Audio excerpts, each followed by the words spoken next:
your approach. I mean, sometimes we take a hard bite. It helps us as politicians. Nowadays, when I listen to you, I even panic. Maybe, hey. You know, I've watched you. Sometimes our people disagree with you, but I mean, I understand some of your approach. I mean, sometimes we take a hard bite. It helps us as politicians. Nowadays, when I listen to you, I even panic. Maybe, hey.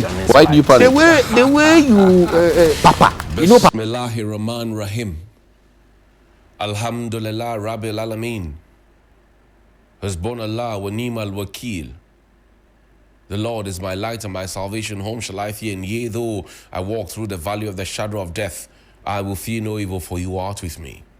Thy rod and thy staff, they comfort me. Thou preparest a table before me in the presence of my enemies. You anoint my head with oil, my cup runneth over. And surely goodness and mercy shall follow me all the days of my life. And I will dwell in the house of the Lord forever and ever. Amen. Assalamu alaikum. It's Friday. Welcome to Johnny's Bite. Juma Mubarak to all our Muslim brothers and sisters. When you pray, pray for Ghana, pray for yourself, and pray that peace and prosperity will locate us all the days of our lives. Let me say thank you to Sona Fashions in Tamale for my outfit. You can call him on 0246 590 162. That's 0246 590 162. And you can get something special for you and yours across the world. Also, let me say thank you to all those who spend time to share our content, those who like, those who spend time to watch.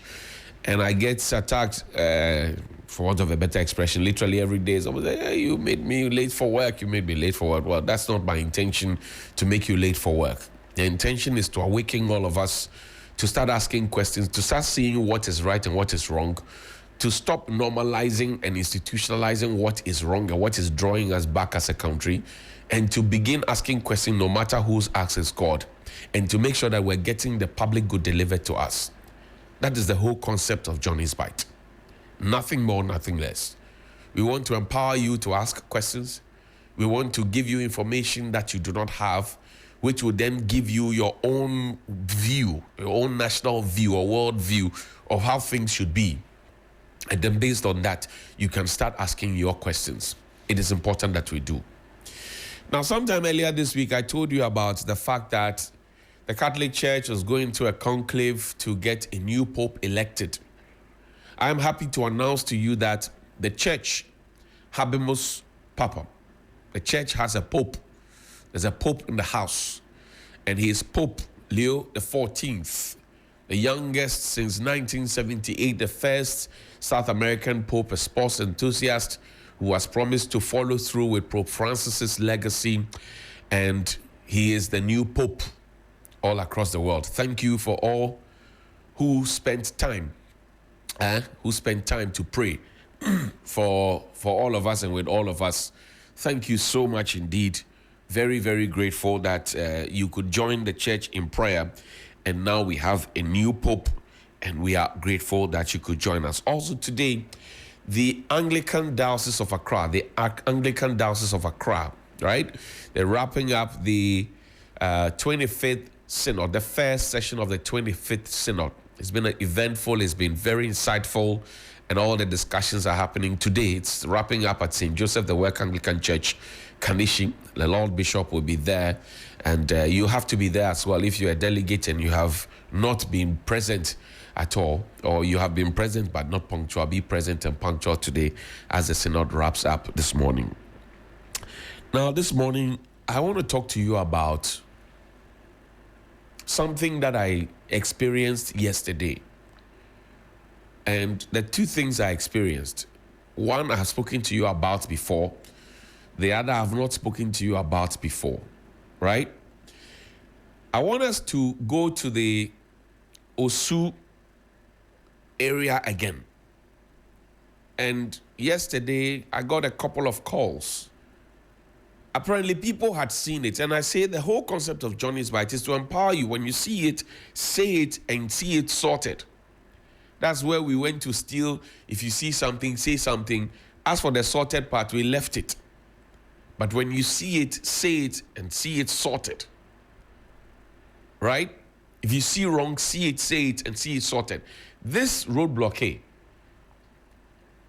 I'm asking the Quaye Municipal Assembly, if I wake up tomorrow morning and I decide that I also have money and have an NGO that comes to me to say that, oh, let me block your street for you, and I decide to block it, will the assembly come to me to say, why have I blocked the road? I am asking the assembly a question. I'm asking, by extension, the regional minister a question.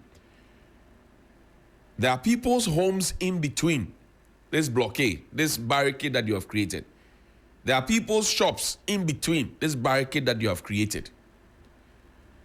And I'm asking a simple question. Who authorized this? If the assembly authorized this, what was the wisdom behind the authorization that has put this impediment in the way of people? Yesterday, when I finished the program, some people called and said, I will use this road to Cuckoo Hill, and they blocked it, they bore me rough. And brothers and sisters were talking. So it's been a pet peeve of many people. But they've all kept quiet. And I'm saying the essence of Johnny's Bite is to empower you to speak up when you see something that is not right. It must be explained. Somebody was even telling me about the British High Commission near GIG. And he says at the time when there was a scare of Osama bin Laden and all of that, he used to work around the place. There was a scare of Osama bin Laden and all of that. That was how come that road was blocked. Well, for those of you who attended GIG, you know, the road that connects the two buildings, the High Commission, the old and the new one, there's a road in between that has been blocked since 19 Kujohoho. He says because of the Osama bin Laden scare, that was why it was blocked. Now, the world is not afraid of Osama because Osama has been captured and killed. So why do we still have it blocked? It is a replica of what we have here now. No, put the picture up there. You don't need my face. Put the picture up there. Let the world see the blockade that has been done. I'm asking the Quaye Municipal Assembly a question. Did they authorize this? And if they authorized this, what was the thinking that went into the authorization of this? It's a simple question. And have they had the concerns of the people around the area and those who also come into the area to use that portion of the road?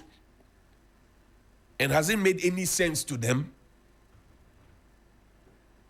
So good morning to the people at the Quaye Municipal Assembly. Good morning, Minganye.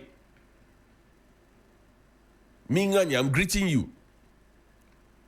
Even the GIS doesn't block the road. Saito.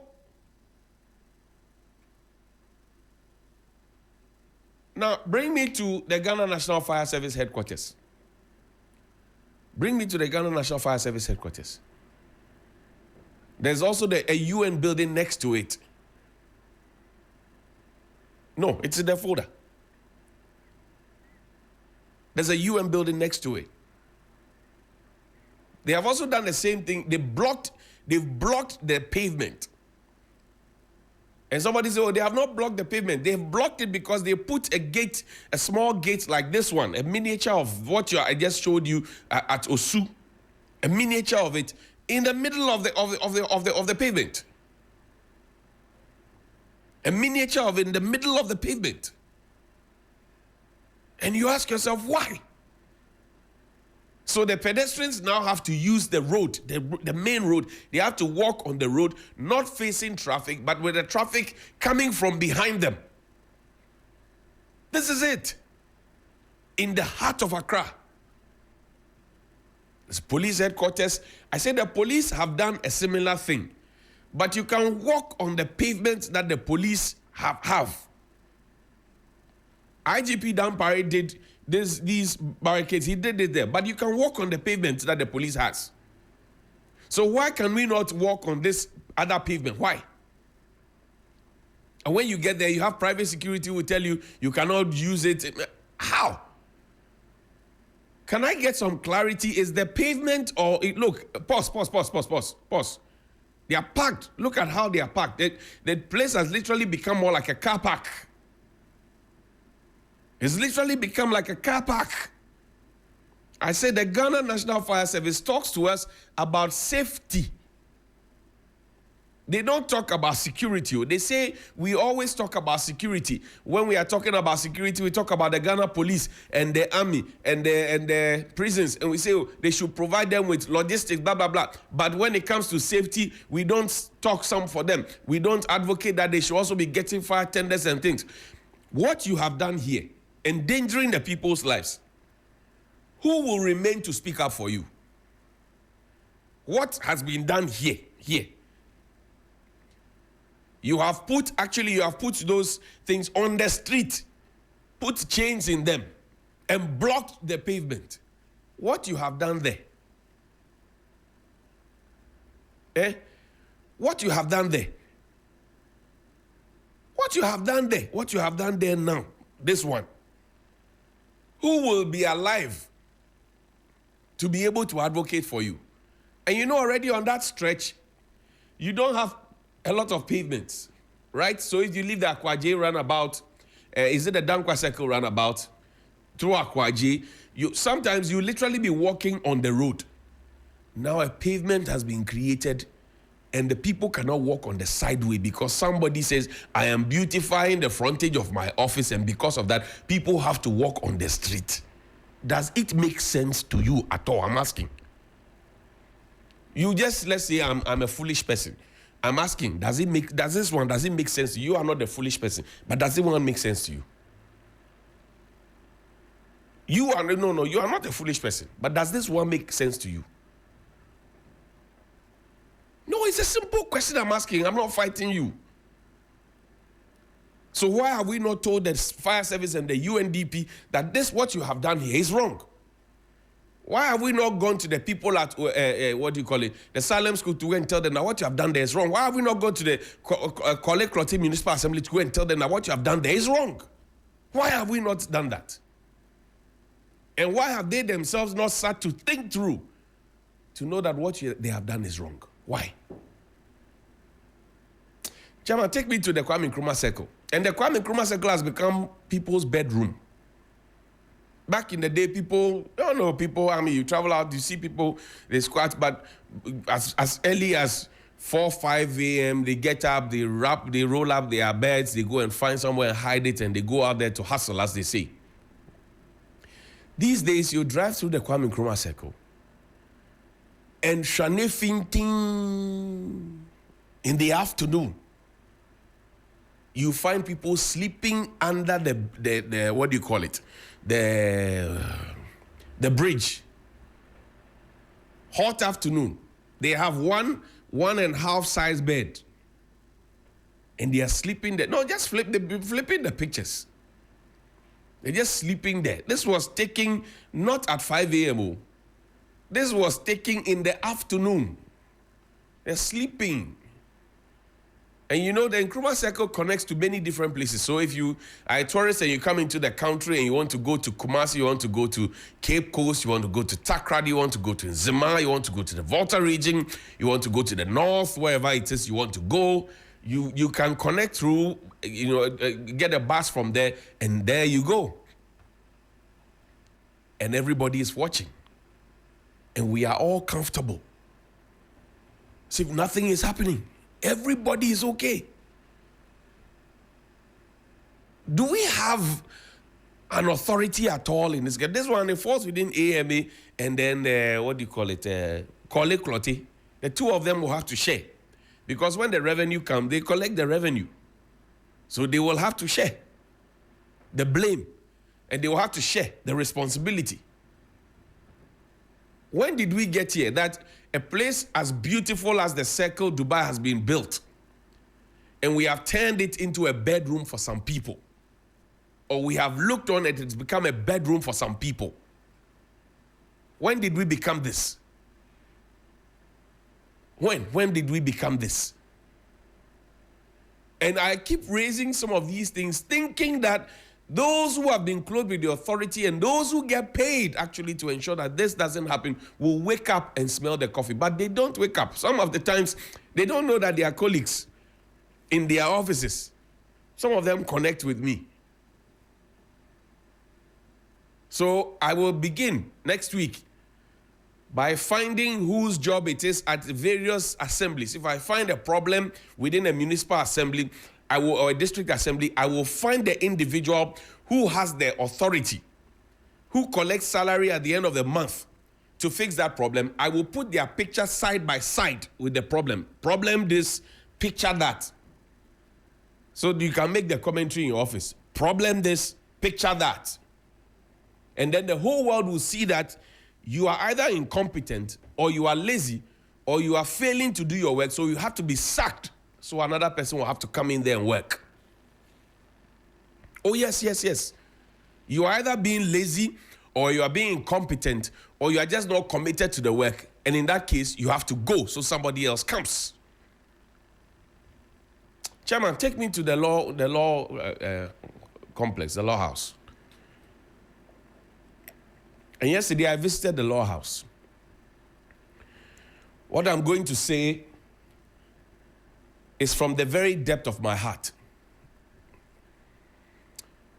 When this building was inaugurated or commissioned, it has been started. I remember Nana Dankwa Akufo-Addo, then all the attorney generals after him, Mr. Jogate and Martin Amidu, Marietta Pure-Pong, Gloria Kufu, and then subsequently Godfrey Dami. They all had some work to do around this, the law house thing. Beautiful building that was put up there. It's a departure from what used to be the Cocoa Affairs building. Very beautiful building. Now, you ask yourself a simple question. When the air conditioners get spoiled in this particular building, what happens? One of the courtrooms yesterday was so hot, the judge literally had to let them open the door. It was so hot, the judge literally had to let them open the door. It was so hot, the judge had to let them open the door.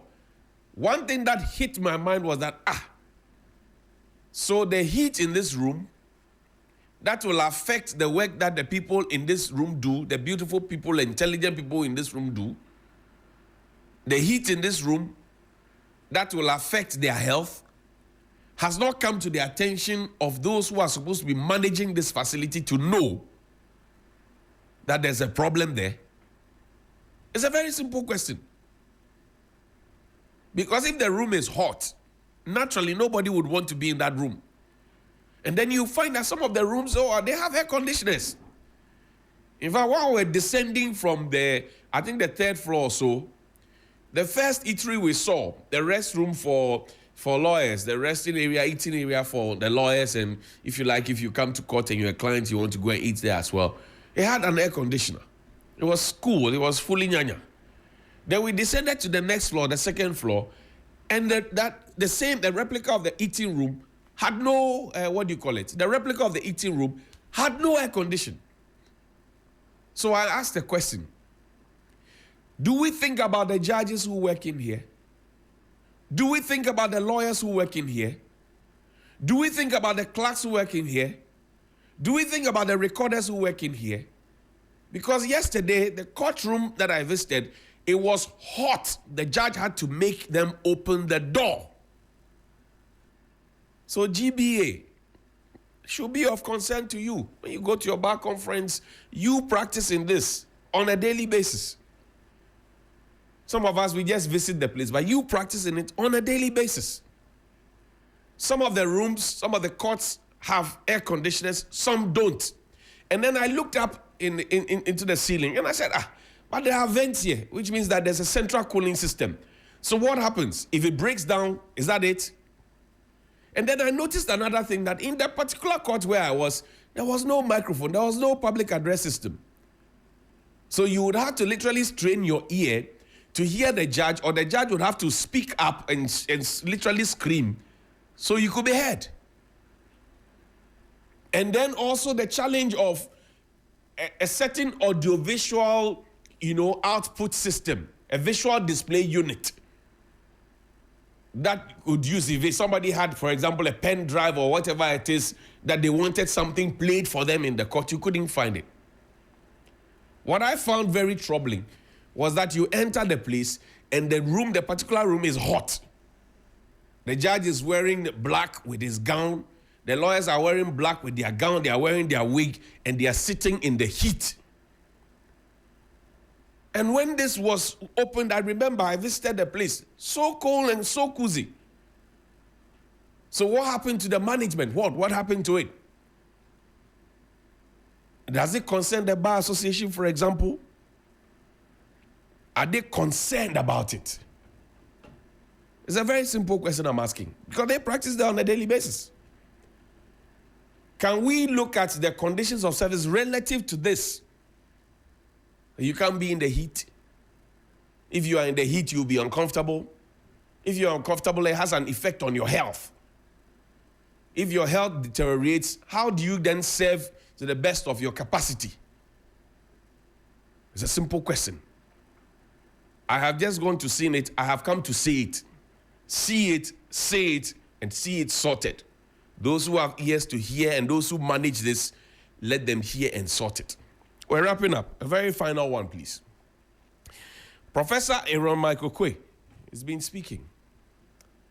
And he's made a very interesting point regarding this whole conversation around Madame Charlotte Madame Gertrude Tokonu and Chief Justice on suspension and all of that. You know, the law is the law, and everybody gets the law. Listen to him, please.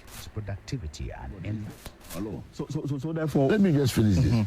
Why even is it that Ghanaians have watched this being their law for so long, and some people who today are criticizing the system said nothing. They did not speak about this. When I was mounting the IEA Constitutional Review Series, right, I wrote on all these things. I said, oh, there is my paper already. It is published in my contribution to the University of Ghana alumni lecture on the Jubilee, which I gave, right, at the Jubilee time, which I gave in the Great Hall in Lagos. 10 years ago, I had written on this, and so on and so forth. Why do we allow such things to happen, and then we cry foul when it appears as if a particular best person is going to suffer? And this is what personally I don't like. Let us talk by the principle of it. What is good for the goose is good for the gander. Everybody. What is good for the goose is good for the gander. Everybody. It is good for us. All of us. What is good for the goose is good for the gander. Everybody. Now, wrapping up finally, my final video to you. Somebody did a video about the airport.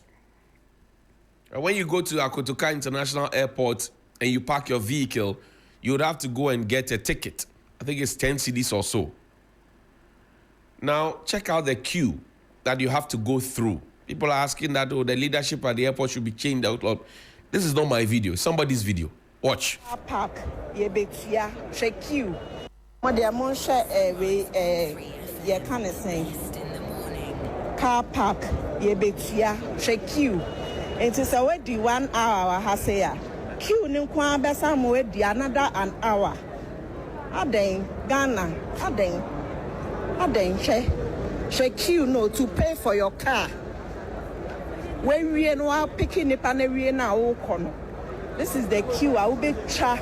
We kwaha, we so kwaha. Mon show. She. That's a mass sweat one and submit me to more than an hour. Another 1 hour. Too much. Aden. I say another way strategy be on the bed serious. Serious. Clearly, this is not good. Clearly. Inusa will tell you this is not good. Clearly. Clearly, this is not good. That you have parked your car, you're going to pay for an hour worth of, wait time, and you have to stay in a queue and wait for another hour, maybe 2, so you end up paying for 3 hours. It's a rip-off. It's a rip-off, and you don't find this happening in other international airports across the world. So why is our case different? No, I'm asking, why is our case different? And again, somebody saw it and has said it, and it must get sorted. Imagine if all the other people in the queue were seeing it and saying it. The pressure, the amount of pressure and the amount of weight it will put on who has to fix it. Because this and everything, they would look at central government. But this one, there's a management of the airport. So we must ask them, what are you doing about this? Because this is internally generated funds. So what do you do with the money? What are you doing about this? How are you improving the quality of service and the customer experience so that the people would want to come back and repeat the experience? What are you doing about it? It's a basic question. What are you doing about it? We go elsewhere, we praise their airports and we praise how things have been set up there. Look at how we are stressing our people. Put the video up there again. Look at how we are stressing our own people. Look at how we are stressing our own people, including expatriates who have come into this country. I'm not saying this problem started just now. Like the law house problem I spoke about, it didn't start just now. Like the problem about the children on the streets, it didn't start just now. Like people sleeping under the bridge, it didn't start just now. And the information I'm getting, that some of them don't even come from Ghana. Some come from neighboring countries. There's Niger, there's Nigeria, there's Togo, they come from many different places. But how do we stress our people up like this? Look at the queue. Look at the length of the queue. Just because you parked your car at the airport and you want to pay off and go away. Please call me 055-924-2717 and 055-691-0154. Let's have a conversation. 055-924-2717 and 055-691-0154. Good morning. Yeah, good morning, my brother.